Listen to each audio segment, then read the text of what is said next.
short. You're like him. I know I went a bit like Really this. long legs. No, I also went like this. Satri is the same way. Like we sit in the car together and he's like, you're like here and I'm up here. She likes that. The physical reality of it is appealing to a part of her. Okay, so welcome you all. Let us begin. Oh, are you ready? All right. Okay. All right, welcome. You made it. 26 days. Ooh.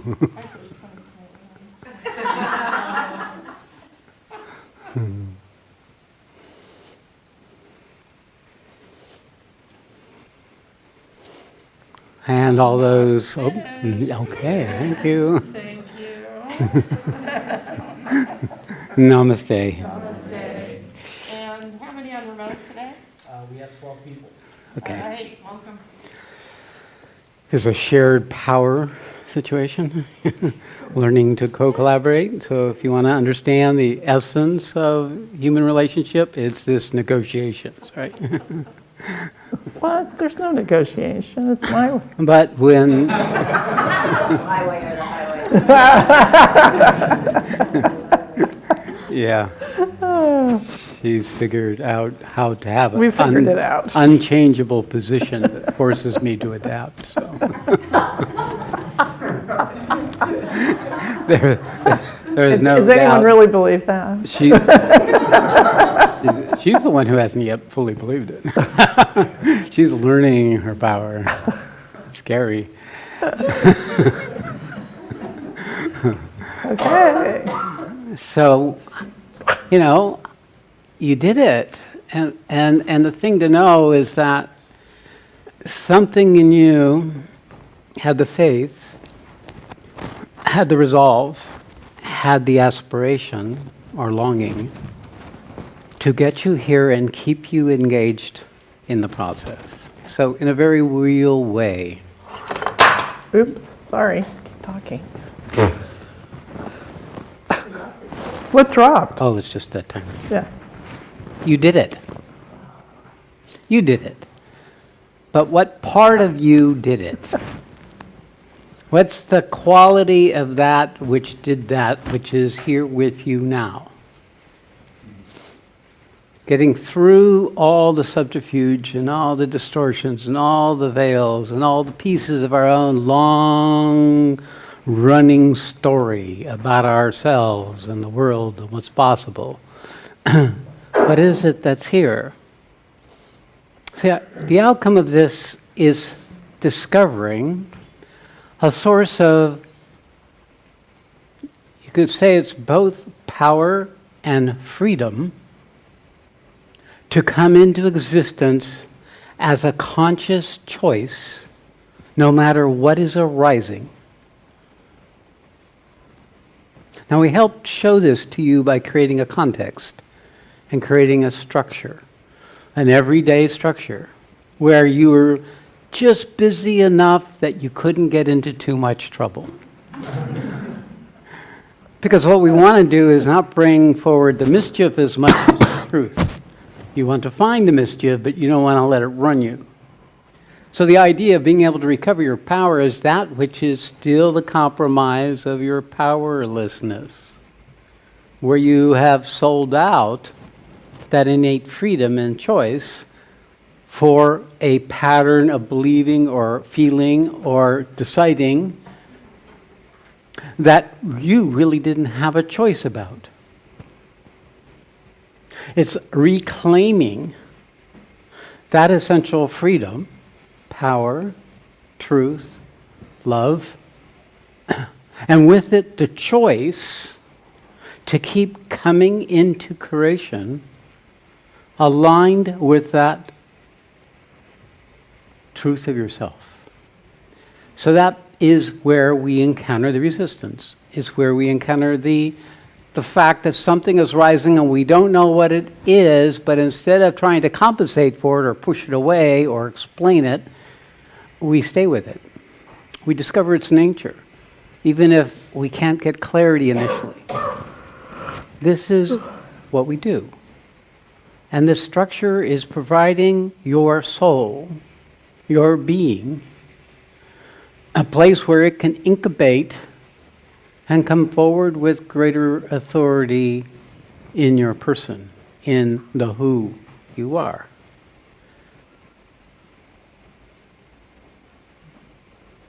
Now, this is like a playpen or a torture chamber. It's some frame by which you can begin to consciously recognize that what's arising is purposeful. And you don't have very long that you have to hold on to it, because every group they're asking you to share, okay, what's showing up? And you have all these endless groups, right? And if you're not sharing it from the gut, someone else is, and pretty soon there ain't no other place to be but in truth, even the conditioned truth. Because it's through that conditioned, programmed error that we discover our greater freedom and power and capacity to love, the willingness to be, to surrender, and to create. It was really lovely last night with our the lights stringed all over the building and the yard with this glorious reflection of a glory that is manifesting in us. So it was Da Villa, just like you're Da One. So, and it was wonderful to watch how you came forward in the delight of your own being to create a means of manifesting yourself that reflected something of your power, of your freedom, of your joy. So for me, it was a feast. I would hope it was that for you. And it's a feasting on the maturing, the growing, the showing of an innate possibility you each carry, but also which you each carry for each other. See, when we talk about the first stage of moving of devotion, which is to live for divine. So every time in your day you're living for someone else's divine, not for getting something out of it, not for fixing them, for them to be empowered to discover their own divine, it's an act of devotion. It's an act of giving up of yourself for something greater. And when you do that, you're nurtured. You're feeding into the current of that capacity you carry for coming into existence in freedom, in that quality of power that is here to empower, not the quality of power that comes in to serve our diminished sense of self, or to keep ourselves safe or in control, but this extraordinary quality that's much bigger than our little ego can produce, that needs no outer validation, that draws on a resource of itself. And what was most of the time? Doing nothing. Being quiet. Not moving. Relaxing, letting go, an open mind, an empty mind, an open heart, a relaxed body. Learning just to be. And again, and again, and again. Just to be that. Just to be here. Just to be enduring that in you which didn't want to be here.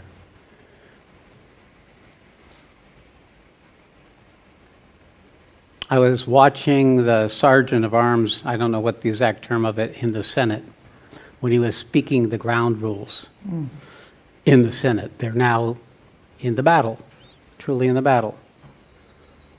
And the rules are no coffee. You can't leave the room. No discussion among yourselves. And you have to be silent. Anyone who speaks or disrupts the proceeding will be incarcerated. Now that's a little heavy-handed, but that's the and play hours and hours and hours went on where the Democrats are presenting their case, repeating again and again and again in exhaustive detail the facts of what had gone on, and the Republicans have to just sit there. They can't have a cup of coffee. They can't gossip with each other. They can't leave the room.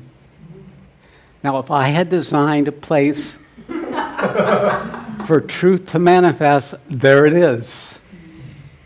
So it's good to know that we have a power to affect a possibility, even though that, of course, was there in the physical design. But for that to be agreed to, something had to happen. Part of it has to happen with perhaps the Republicans thinking that this wouldn't be a problem. Just like, oh, I can sit for an hour and a half, 2 hours, again, and again, and again, and again. And they're going to be doing this for weeks.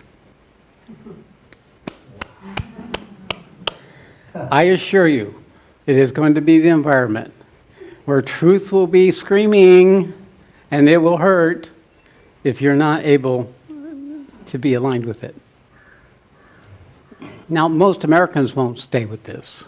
They're just going to get the high points, feed into their perspective. But this is all we can do. We can go right down there to the lamp of the possibility of America and feed the flame. What happens from that? That's the greedy. That's the creation. That's the consequences of karmas, that have choices that have been made that started way back when we started killing off the Indians, and when we started enslaving the blacks, and when we started letting money, greed dominate the value of the world. So this is payback. And those guys get to feel the excruciating process. And it's funny how that is, because that in us which can't choose to be there, that in us which is not aligned with the opportunity, which still stuck in the resistance, the wanting something else, or the complaint, or the resentment, or the begrudging, or the ignorance, it's going to be very, very uncomfortable. And you look at the ones who they are the shining expressions of the truth that's being shown, and they're bright and awake and present. And they're recognizing, even in the repetition, the opportunity of what's happening. So they have Adam Schiff, who's speaking it, who's truly a Sattvic being, just able to clearly, from the poise of his own being, present without notes the exhaustive detail and information in a way that just has the power of truth, which makes it an assault on untruth. Trump sent out more tweets yesterday than his entire history of tweet sending. Because, of course, he doesn't know how to be with truth at all. So he's just trying to get rid of it. But this is the nature of the process for truth to manifest. Now, we are in a better time. This is not a battlefield. He could have created a war, and we'd be sending young men to their slaughter. Instead, we're in another level. We're dealing in the level of consciousness, which impacts how people believe or feel or think and the structures of themselves.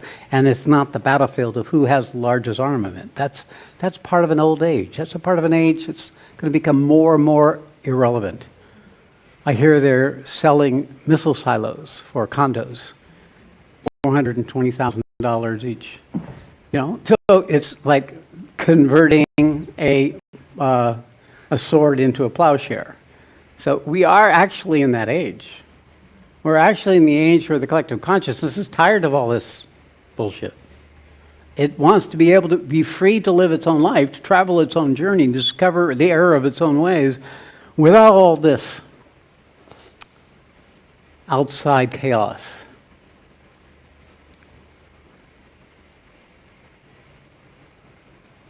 So I bring this forward because it's pointing to a quality of power and choice and truth that we all carry that can illuminate and impact the collective consciousness. How it shows up, it's not up to us. We're sending the light into this huge vortex. We send the light to empower the light within that vortex, to bring order and harmony and clarity. It's ultimately to bring a order that's sustainable, that takes into account its resources, its consequences of its actions, that's able to come to responsibility for preserving the opportunity of the human individual being and the life they choose to live, to fulfill, to complete, and to discover whatever it is they're still working out. We're part of that. Every awakened being is part of this. Every one of us have the power within ourselves, with those that we interact with, our family, our friends, our fellow workers, our relations, other people we associate with, to empower that quality in them. The greatest way to know your power is to be in touch with what it is you serve. What do you do this for? What is that principle? Name it any way you want. I do it for me. I do it for to be a better person. I do it to come out of my suffering. That's fine. But you're actually doing it for divine, first with yourself, so that actually maybe at some point you can be a collaborator with divine, to be your greater self, to make a greater impact. Because in the heart of every being, all we want to do is to come fully into existence and to serve the world in a way that can make a difference. When we're in touch with that evolutionary current that lives in every single being, living being on the planet, but acutely strong in the human being, we tap into that power, that freedom, that capacity for truth, for love, and to choose the challenges and the opportunities, to step into them, and to give yourself over, to commit yourself to what that may require of you. So this is what we're talking about. This is what we're doing. You could say it's the nobility, the divinity that's innate in every human being. For me, it's effortless to recognize that, even in the miserable ones. I can exquisitely feel the anguish of the soul, caught in their misery, caught in their justifications and their righteousness and their denial and their resistance, and their raging anger and their willingness to do harm. I can feel the anguish of that possibility thwarted by the conditioning they take on. In one way, I also see the sacrifice that they've taken on to try to resolve and work out the collective error through their own personal karma.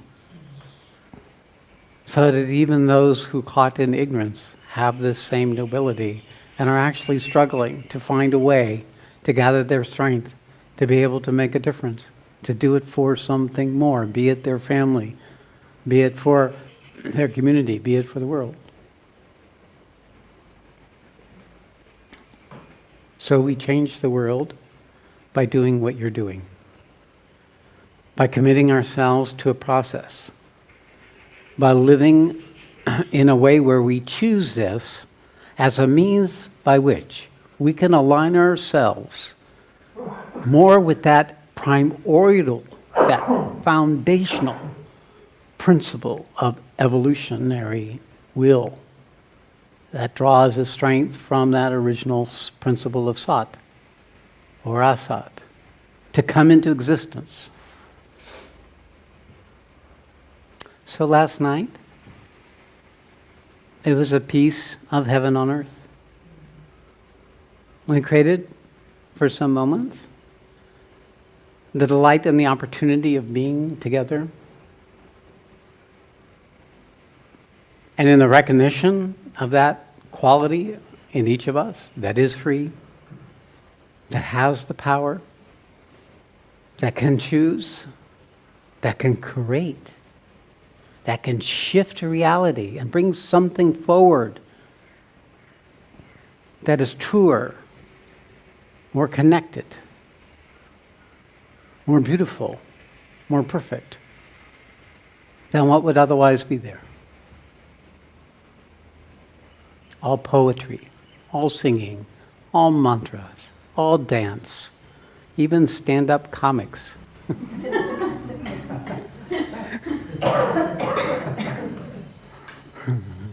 From the profane to the sublime was all on display in our celebration. So it's good to know this is possible.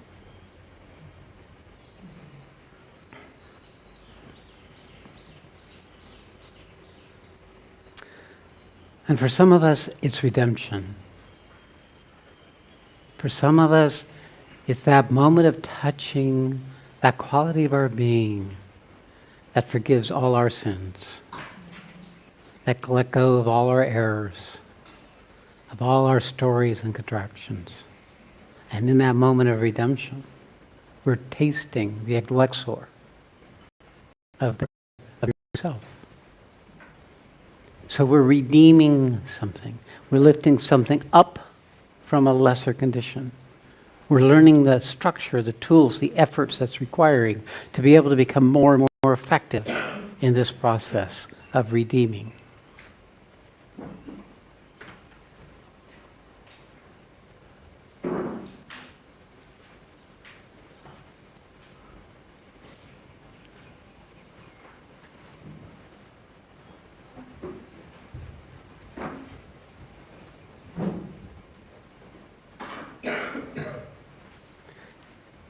It is also a process of finding what in us is still undeveloped, what in us is still unconscious, what in us is still hidden. What we don't know, we don't know. Or worse, what we think we know, but we don't know. Coming into a relationship with the recognition that we truly don't know. This process of coming into relationship with existence where we shed the part of us that's very habituated to figuring things out, to finding where it fits into the picture view, if it's okay or if it's not okay, if it's safe, or if I'm going to get something out of it. This falling into the parts of us that resists, that fights, that struggles to preserve a habitual way of being that you still are being run by. Because this is what sucks your power. This is what sucks your ability to hang on to truth of you. It's what lets you forget the redemption and go back into shame and guilt and diminishment. So the choosing, the aligning of your life needs to be a very vigorous, conscious choice that each day you re-choose. We talked about it the other night with relationship. The art of a relationship is to keep re-choosing it no matter what, till death do you part. Right? That's like a death sentence to the ego. And that's exactly what it is. The idea is that you can surrender and not see any change in the other person and be more and more ennobled by doing so. By letting go of your preference for another, we begin to develop the capacity of losing of the thing we think is really the thing that's important, and I need to stand up for it and fight for it because otherwise, whatever that may be. To choose, if nothing else, as a conscious experiment, to let go of that position and to let what's showing up be as it is. even if it seems to be diminishing you. Taking the slings of arrows of outrageous fortune, which is usually who your partner is at some point.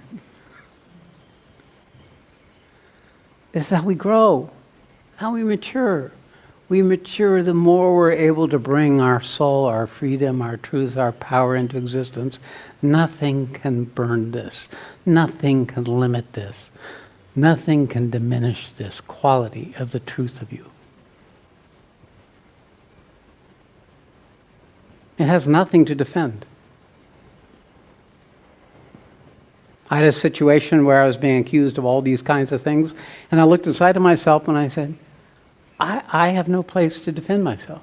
I can't find a place to stand, even though I have good arguments and justifications. They're not real. I couldn't find anything that would defend myself. All I could feel and experience was that person's pain and anger and all the other of it that was associated with it. And it was just like, okay, I'm here. And I'm here like in full responsibility as if that person was right without being diminished. I let them be right, even if it cost a fortune. It was a surprise. I didn't know I was doing that. It's what happened. And the settlement ended in love, abundant love.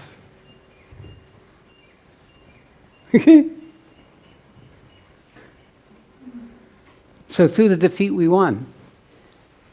And that's the nature of the struggles of life and the challenges of life.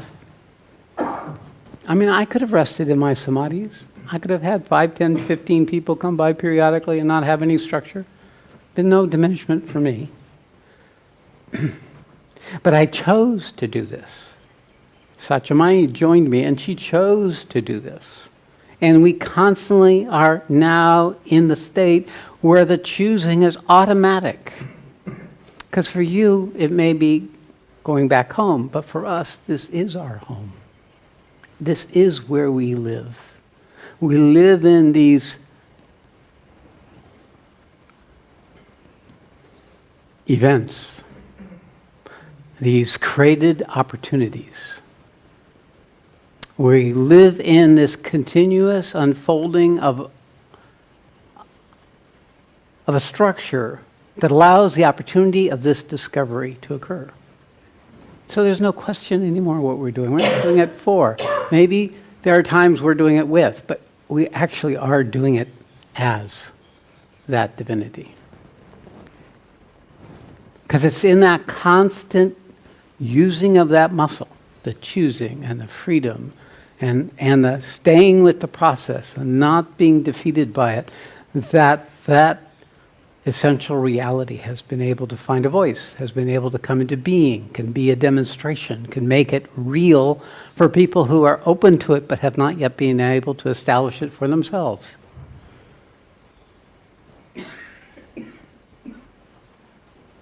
No greater work is this. In all the wonderful things I've done in my life, no, there's been nothing like this. And so I invite you to keep bringing this into your life in one way or another. That's why we provide this global training program. That's why we're doing the global groups, to provide you an opportunity to create these structures for yourself where you can keep choosing to engage in it, even though the parts of you may feel defeated or that you can't or you don't know how or whatever may come up. This is what we're looking to do, is to replicate this enough for you to make it part of your lived life. Okay. Yes, dear. I'm giving it a time check. Okay.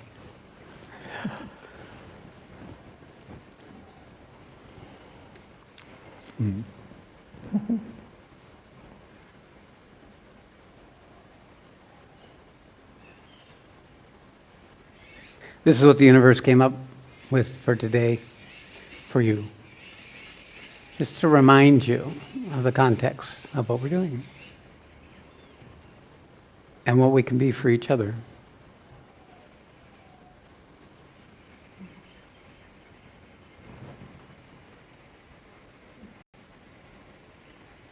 know this is truth. You'll grow into being able to hold it. It'll take time. It's like we got to come out of the contraction of ourself and our body and our emotional nature and our lower mind. Even our higher mind has to give up its ghost to keep holding in this larger and larger capacity. And for some, it's going to be more difficult, like ripping of Velcro. But some, it'll be this easeful shedding, where each shedding is a release and expansion and a greater freedom, a deeper breath, a deeper wholeness and fullness. Be patient. Be patient with yourself. Give yourself the time needed.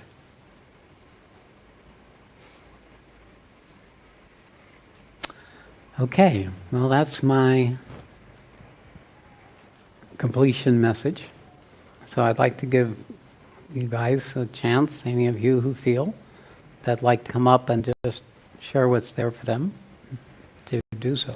We're going to have about 15 minutes to do Or just that. a few people. Yeah. And then we have this whole production thing we're going to do. A little Oh, symbolic giving back.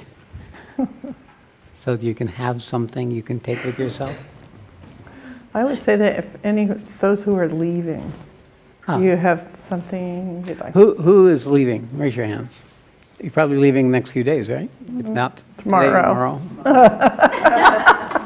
Okay. So, Do anyone- any of no. you would like to bring forward something, just to say to the room or to share? Lawrence.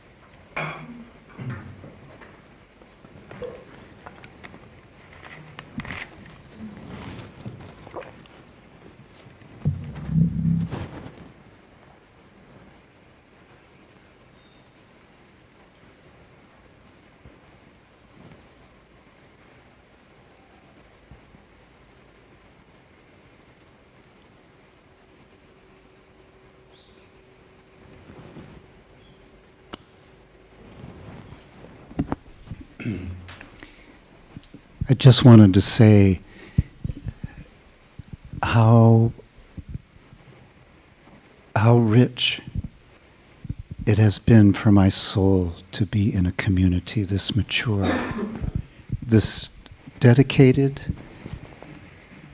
without the push, without the force of a spiritual making things different, using spirit as that approach to our humanness. It has been such a fulfillment to experience this in community. And last night, I just kept seeing over and over again the people who were in the leadership roles last night, the sensitivity to everyone, and the sensitivity to the flow within that created such appropriateness. It was like everything that was happening, maybe it seemed inappropriate in some ways, but it was like, it was so sensitive, everything, to something that just keeps unfolding in this community of mastery.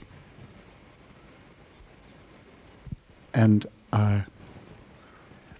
it soothes a part of this soul's journey of feeling alone in it, being in other spiritual communities and feeling alone, my own process of my own aloneness, of course.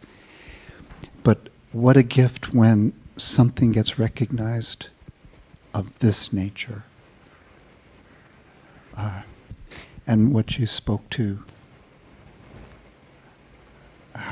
what is our true nature, how it all is happening is service, even if people are playing the role of the collective error.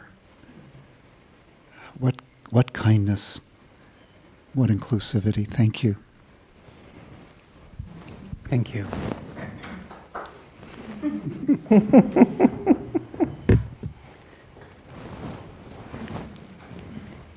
Someone else?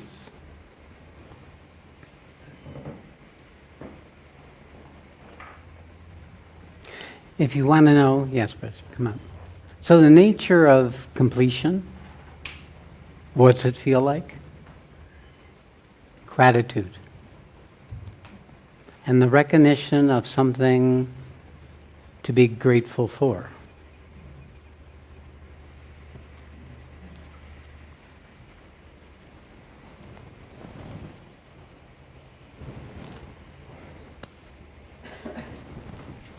So I got to say thank you to everyone here because I do have a lot of gratitude. I have a question actually. I feel great. I feel empty, full. In your body. I feel in my body. Yep. Well, I've seen you in your body. That's good. But I feel exhausted. Oh. And so I just didn't know if you knew what this is. I mean, I didn't make it this morning meditation, but I also thought it was Tiru belly, but I think it's just something is processing out. When it actually can come into the body, then there's physical transformation. Physical transformation starts pushing out the tamas. So it ends up there's this actual, like you feel like you're an old person. Everything aches, everything's heavy, everything's hard. Yeah. You don't know why you should do anything but sleep or just lay there. That is actually a sign that the force is actually now doing an energetic purification. And if there are physical aspects of your diet or your lifestyle then that are not truth, then they will come up to be processed out. But it'll be all, this is a cellular, an indication of a cellular change in the vibration of the matter. You know, our bodies are only like 0.01% matter. Everything else is space. So really, our bodies are energetic containers. And so therefore, what's coming up, it's what's stored in the spaces that can be released with consciousness infusing the body more. So I just, I feel like I can't walk fast. I feel like I just sleep Yeah. for there's a lot of- week. especially towards the end of this, because there's this crescendo. So the nature of the intensity of the Sat force can very much be, I can't do anything, I'm not motivated to do anything, I can't eat anything. This is where the whole system is in a process of transformation. So in another sense, it could feel like nothing is happening, but it certainly will be always uncomfortable. Yeah. So welcome to my world. What about feminine cycles? Because I've had 2 on this small, short, and I'm very regular in my cycle, and I don't understand that. This is not... Just like an athlete who trains her body to really to run fast. Okay. This energetics pushes the whole rhythms outside of the normal. Because Okay. it's beyond nature, beyond the patterns that are influenced by the moon and the planets. It starts working from the inside out. So it's not uncommon to have disruptions or for it to stop. So that it's the thing about all these symptoms that occur in the physicality is be patient with them. Don't assume that they're an illness or something is wrong with you, because then you go into your story, and then your story will feed resistance in your body to the process, and then you'll start panicking, and then you'll start thinking you have to call, and then you'll create an unnecessary structure where really all you need to do is know divine is doing this. That actually it's good, even though it may be difficult. In time, and I tell you, this process does not stop. That was I was like, when I go home, this might continue. There'll be periods where you'll be like this, and periods where your body will be so light you hardly notice it. You'll be connected to the force and everybody and everything will be effortless. So these are the cycles, and these will go on as long as we're in a body. They'll always be there. Be patient. It's nothing typically will last longer than 2.5 days unless there's a very entrenched pattern. Okay. Yeah. And then what about nightmares? I never get nightmares, but I noticed on this trip and talking to other people, I mean, some of them were horrible, like getting my whole head chopped off, and then I put it back on somehow and was walking through life with I mean, it's, and I don't get those at home ever. So, Well, this is just a showing of innate impressions. See, our life and in this life and the energy of others are actually stored in us in little balls of impressions. These are samskaras. And they exist with, like, just sitting around in the field of us. When we become more and more awake, then they start showing themselves as awful dreams or as, pieces of circumstances that are full of pain or anguish or loss. They just pop up and they show and we experience them. They're not personal. They're just showings. Some of them may be reflections of impressions you picked up from yourself from a previous life. And they come up in these visual events. But nightmares are usually the sign of our reaction to those things coming up. Our fear of the unknown, our kind of like primitive, reptilian, superstitious parts of our nature that get hooked up to this devils and horrors and all of this. So some of it's human, some of it's imagination, but they can carry as much power as we fed into those or that others fed into them. They're not real, but they appear to be. And the more your body opens, the more you experience it in your whole body. This is a showing, because you're already empathetic, but it's not fully in your body. So this will expand your body to be able to feel what other people are feeling. So you'll empty out, but without that kind of stress that comes with not being able to have your own boundary. Because your own boundary will be the truth of you, and it needs no boundary. So it's like an ocean that can receive all the waters. It remains unchanged. And that's the quality that will come in time. So the more empty we are, the more we can absorb and be with what others can't be. And we become a healing agent just through that capacity of us to purify or take on and let go of what happens. Initially we'll have our match, and after a while it's just will be happening wherever we go automatically. and so when you feel all that, you know it's not yours, and you're able to just let it process through you. It's been years and years and years, because over time what's happened is there's not much left to match with. So there's various forms of bliss is what that matches. So when a piece of poison elephant comes up, it usually is some piece someone can't digest. It becomes food for me.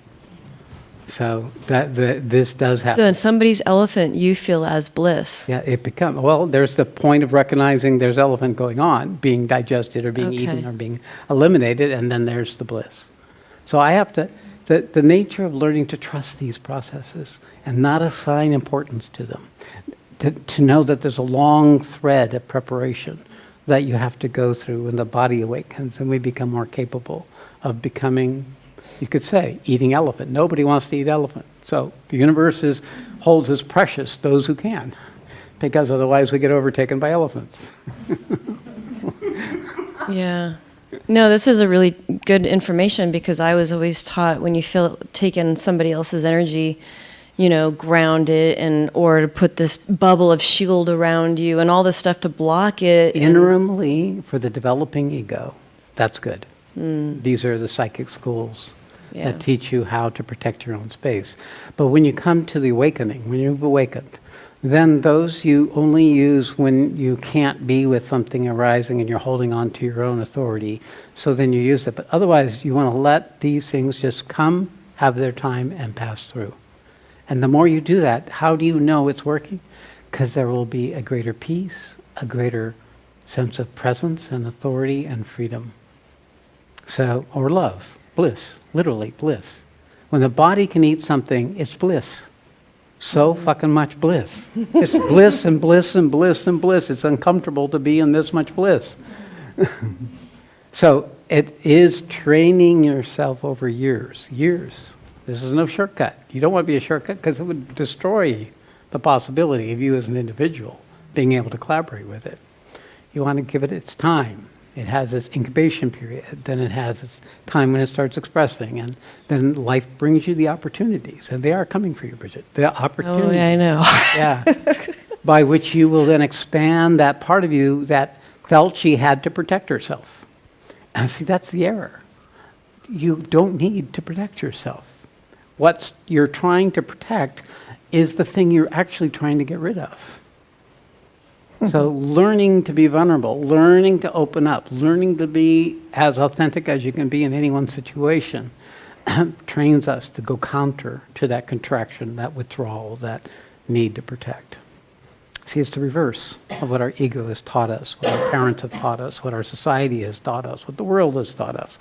We go the other direction. But we're intelligent about it because we're doing this so that truth may manifest, that love may manifest, that a greater good can come forward. We're doing it for divine. When we are in touch with doing it not for ourselves, but for divine, then all this becomes effortless. That's the wonder of bhakti. In bhakti, the more you give yourself, the more you're in touch with that you're giving yourself to. The more you do it for something greater, the more that becomes available to you. And then it moves into your house, and you're with divine. And divine's always there, bumping it into it in every little situation. Your toothbrush, your automatic toothbrush stopped working, and you're just giggling. And you got this thing you have to do right away, and you don't want to not brush your teeth. And you, So it's this willingness to come into existence in every little aspect of your life becomes part of the discovery of what you are. He lives with you. And then at some point, it just disappears. And you are that. So it's for, with, and as. Mother Book points to this. So That's all I've been thinking about this whole month, those three. Okay. Then that's your path. So when I go home, I just love let go. God. Love truth. Just love each person. Love the yourself. Do everything for that. That's the most important. Notice when your ego comes up with its own agenda, look at where it lays claim to it, or where it's inferior reaction. Tries to shape it this way or that way. It's not wrong. It's teaching the ego how to become a collaborator with the emerging divinity. Mine's always trying to figure out what to do with it instead of just be, you know, just it's like, okay, so what's the purpose? What do I do? Yeah. You know, so It's that's okay. You know, after a while, it's futile, but after a while, it has its role to play because it gives you information, I like to say, that sticks with you. These are little wisdoms, little recognition of what it looks like when truth manifests. About how to be with it, how to discover its nature. The whole opportunity of this community is to share with each other what your own individual process is, to inform each other with your own experience of your own unfolding wisdom so that it can enhance your own ability to discern for yourself. Now, you're going to have to find people in the community who could match you. So that's why you should be working with the trainers or the mentors that we have who can help you navigate the territory that you're in. And that each of us are different about that. This whole idea of who you're pulled to be with. Who do you look to be your coach? Who do you look to give you direction? It's right there in you. You know already who you want to talk to. So that whole being able to draw on the wisdom of others and to use others that you feel may carry. And then what you do is no matter what they say, perfectly or imperfectly, you draw your own wisdom from what they share. So anyone can be your guru if you allow them to be that. Mm-hmm. Okay. Perfectly said. Thank you. Do we have time? Okay.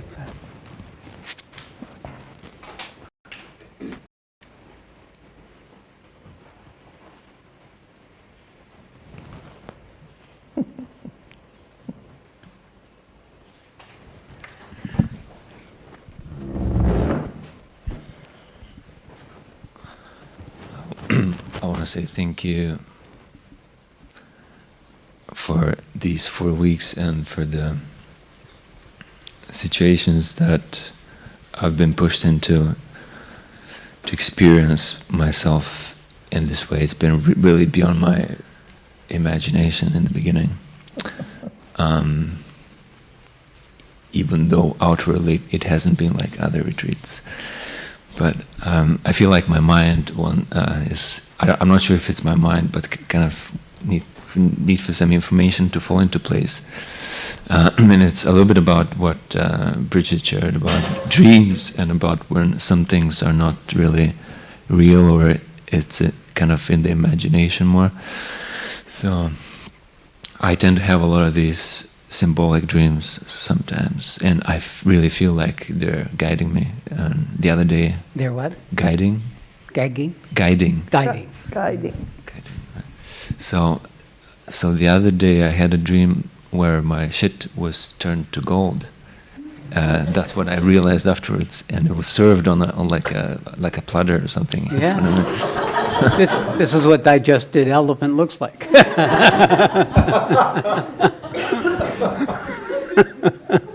I was so amazed because it kind of struck me, like it wasn't what I imagined gold would be like, but it had that glow, and it was like really golden. I was just looking at it with curiosity, and it was just so amazed. That's embodied truth.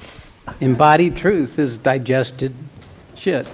You know, it's the byproduct of us actually being able to assimilate the poison we've been eating, and then it becomes something that feeds Earth, feeds the planet, feeds people at the level of body.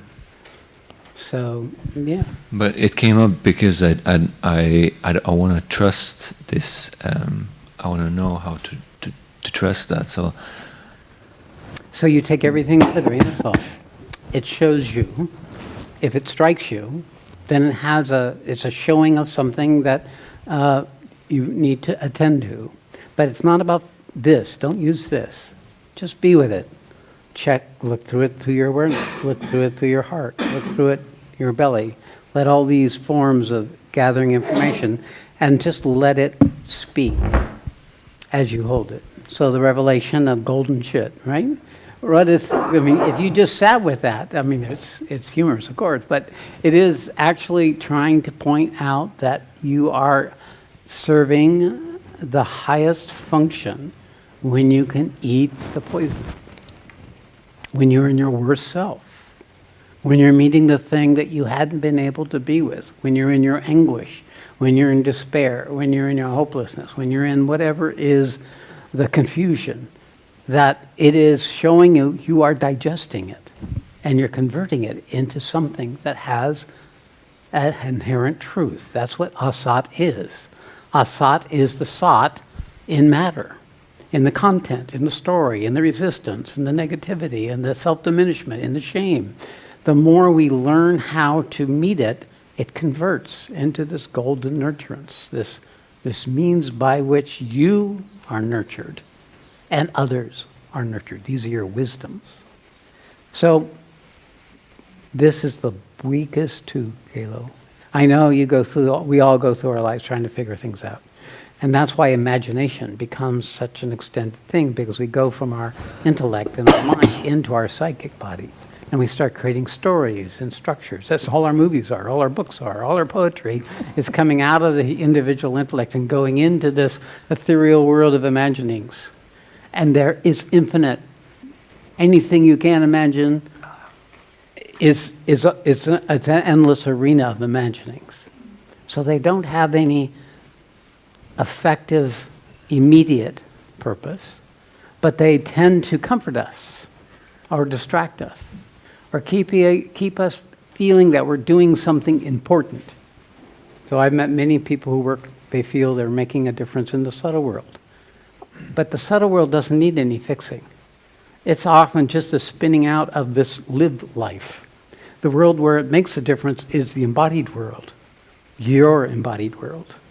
So coming out of all that domain, pulling back from the imaginings, from the dreams. And you want to feel them, you want to experience them, you want to recognize them, but you don't want to give them any undue importance. What to give importance to is the challenge that's arising in your day, the practical necessities of your life, the getting to the airport, the buying your ticket, or figuring out how you're going to get a ride. This is in that embodied state. You bring this consciousness, and you will be doing the work that will make the difference over the long haul. The imaginings are like the Folsom at the end of a boat. This bow of the boat is your lived life. Off the stern is this endless bubbling and flowing of waters that have been turned, that these are the imaginings. There can be experiences, they can glimpses, they can be this or that, they come and go. But the substance of the real transformation is occurring in the immediacy of your life. But so dreams like that are not created in my psychic, but come from a depth. Very likely you are receiving impressions and you have your whole life, but part of it is you've assigned too much importance to them, and so they've been able to influence you. Have you doubt yourself? Or have you go one way when actually perhaps another way would be correct? So you have to more embody yourself in your own information. Now that was like Bridget was sharing about psychic training, where you ground yourself and you stay in your body and you get in touch with the different types of energies that you're holding, and to be able to remove those that do not seem to be aligned with your purpose in life. And there's a whole process by you recover the authority that you are. Now part of it's happening because you're in spiritual transformational process. But when you go up here, you can't trust the information. Go here. You will be able to trust this information. Or here. Yeah. Okay. Then if it comes from here, if it comes in here, then it's a showing, it's a teaching, it's a pointing to something. It's a little piece of glory, a little fraction of the full truth. Can it be something ancestral in my case? Depends upon its nature. Of course, it doesn't make any difference where it came from. If it's collective, if it's ancestral, or if it's yours, it is what's showing. If it repeats and repeats, then likely you're vested in it in one way or another. Either it came with the body, or you picked it up from your father or your mother, or you had events happen in the course of your life that came up, and that's what's trying to come out and speak. A last question about the sattvars. I have noticed at different times it kind of there's this expansion in the heart that comes, and it's quite random actually. But when it does come, I make this association that it could be a sattvars, but I don't feel any current. And it happened the other day when we were having the conclusion in the GTP, and also when you were speaking about your awakening. Actually, every time you speak about your awakening happens, but that time was in the public talk. So this is the Sat. I'm just verifying it. It is right now. It's the Sat has two expressions. It's static and it's dynamic. So it's a current. But when it starts showing up, it's like an opening into a possibility of being. It's not yet manifest, but the possibility of being is a felt sense. It can take your breath away. It can feel like something's about to happen. It is this sense of something truer, finding a place to come in you. So when that happens, I notice we're concentrating on it right now. It's showing up for you. It's showing up for some of you in the room. So when that happens, attend to it. Because your personal attention will help reinforce its ability to grab your attention. So you feed it, you empower it, you make that the more important thing than the resistance or the struggle or trying to figure things out. The direct connection is how you get there the fastest. Stay in the experience, nurture the experience, do those actions that bring that forward. Don't do those actions that take you away from it. It's been coming quite randomly, but that's why I'm so happy that you confirmed the devotional nature, because you haven't done it before, and I feel it's one more thing to pull me in that direction. The advantage of the teacher is it can confirm what you already know or suspect. So, yeah, it's happening. Thank you. Okay. That's it. All right, now, we're finished. Sorry, Joe.